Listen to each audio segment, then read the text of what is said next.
Со зголемување на плати, пензии, социјалното во Германија и повратот на ДДВ, се повеќе граѓани се загрижени како да ги чуваат своите пари во време кога расте недовербата во финансискиот систем.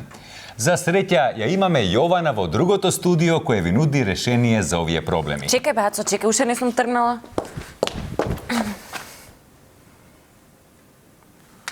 Пак ми кидна.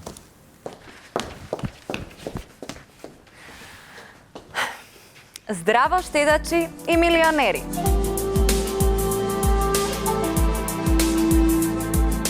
Како што вика статистиката, тројца од четворица македонци се сиромашни.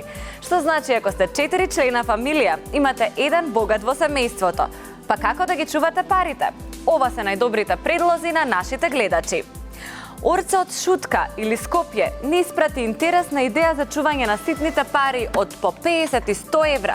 Тој пишува тие најлесно се чуваат во ваква кутија за кондури. Следниот предлог е од Ана, исто од Скопје, која вели дека парите најубаво се чуваат во несесери.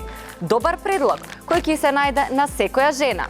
А за оние од средниот и сите други полови, имаме Луи Витон чанта. За оние кои имаат пензија над 14.000 денари и лесно собираат пари, имаме предлог кој ни доаѓа од Срđan од непозната локација. Тој вели дека неговите 750.000 евра ги чува во вакво шише. Срđane, мал ѓаволе, па колкаво шише имаш ти? Секако тоа беа најдобрите предлози од нашите гледачи и се надеваме дека ви послужија. Останатите средства слободно дајте им ги на извршителите. Тие одлично ќе ви ги чуваат. Ти благодариме, Јована. Ништо, Ацко, повели друг пат. Памет ми свади. Кога стигна да се телепортираш тука, човек? Стигнав. Продолжи. Во следната епизода ќе видиме како да изгубиш се по советите на нашите гледачи Бојан од Шутка и Катица од дома. А ние продолжуваме со вчерашни.